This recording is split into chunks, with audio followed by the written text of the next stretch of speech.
At the outset, I want to thank Senator Hoey and her party for once again being the voice of the working class in this country.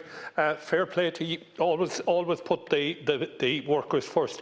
I also want to pay tribute to Phil Nahay and the Executive Committee of the INMO, because having been a president of a union myself, I can only imagine the pressure that has been on that executive to actually take some sort of action to defend their members and their future members, the students. So they really do need our full support and backing, so they do. Fair play to them.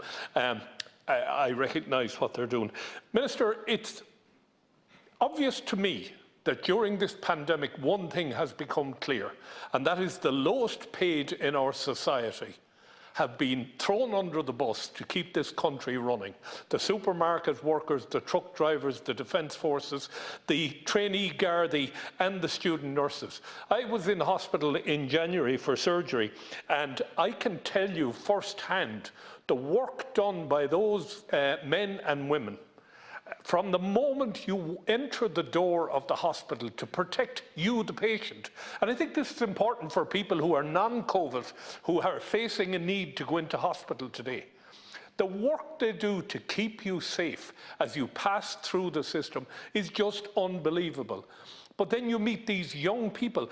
Minister, think of it, an 18-year-old student, 19-year-old student being expected to explain to somebody with severe dementia what's going on, being expected to play the part of a family member, being expected to comfort people when a death takes place, in some cases having to relay the news that a loved one has passed away.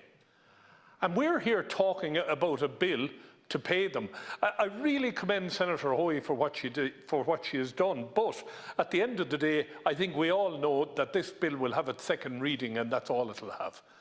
We're never going to see this bill actually pass into law, despite all the nice words that are being said around here.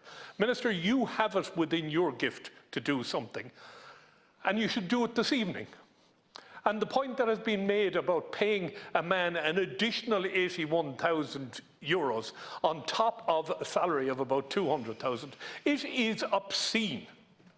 When there are people who cannot afford to feed their families, there are nurses who cannot go home to their families for fear of bringing an infection home. And we're sitting here debating a bill which should never have gotten this far. It should be done automatically. And I don't share the fears of my colleague, Senator Mullen, about this creating a precedent that we'll have to live with for the future.